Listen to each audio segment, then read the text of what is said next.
For my 20% project, I really wanted to research peer tutoring because I'm involved in the after-school peer tutoring program at my school site this semester, and I wanted to find out more about what makes an effective peer tutoring environment, what components students need to have to be effective peer tutors, as well as what the environment should look like. As I started researching and gathering information, I found a lot of research about peer tutoring in the classroom, specifically about class-wide peer tutoring as a way to increase student confidence in the material, as well as helping English language learners practice their language, and then also it's just a good alternative to teacher-directed instruction because students are working together to solve problems, particularly in math, and working together to get through issues that they have in the classroom. So that's what I found in my initial research.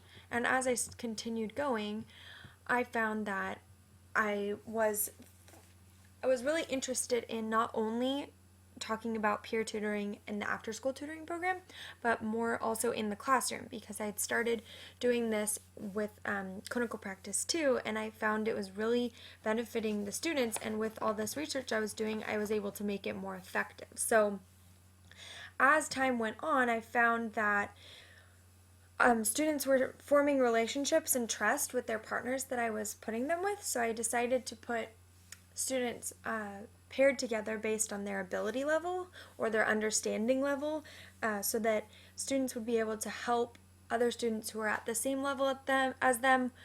Those would be like the medium with the medium understanding levels. And then I also paired the higher achieving students, the ones that are understanding material at a much quicker pace, with the lower achieving students who need some extra time and help, and that way those students could get the immediate help they need from their partner who's understanding the material at a higher level, rather than waiting for me to be able to circle around during classwork. This helped dramatically with their performance. I've had students who were in the D range move up to the high C range in the last chapter. It's been really great for them, and I've gotten positive feedback from them. Speaking of feedback, I recently gave out a peer tutoring survey that looked like this. I wanted students to have the option to put their name, but they didn't have to. I asked them if they prefer to work with a partner. Most of the students, here's the results. Most of the students, some said individually, and I know which students those are, but a lot of them said that they would rather work with a partner. Here's a lot of individually, but most of them enjoy working with a partner. I also asked them how helpful they think it is. I had an average of about a 4, which was a really good turnout. And then I asked, these four things are the things that I researched the most, that students would get immediate help due to peer tutoring. They would build trust and friendships with classmates. Specifically, I read articles about how this helps with students with special needs and English learners as well. And then also, I thought better explanations in a different perspective than the teacher-directed instruction if you have it coming from another student.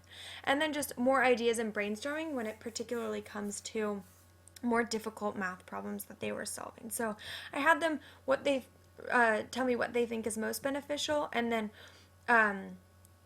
what they think is beneficial, just they could check as many as they would like, and then deciding which one's the most beneficial. I got a lot of mixed responses, which is what I was expecting, but it was really good feedback that I got.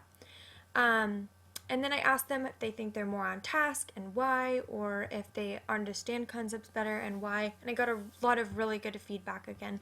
Some were very, over here, very detailed in their explanations, which I've gone through, and it's given me a lot of good ideas about how to improve even from here.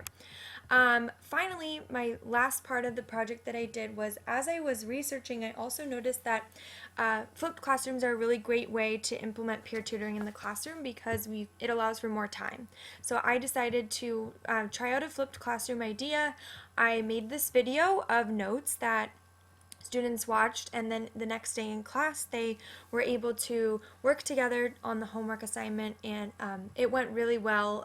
I think they were hesitant about the idea, but it ended up turning out really well. So I've implemented a lot of peer tutoring, seen a lot of good results, and that's what I did for my 20% project.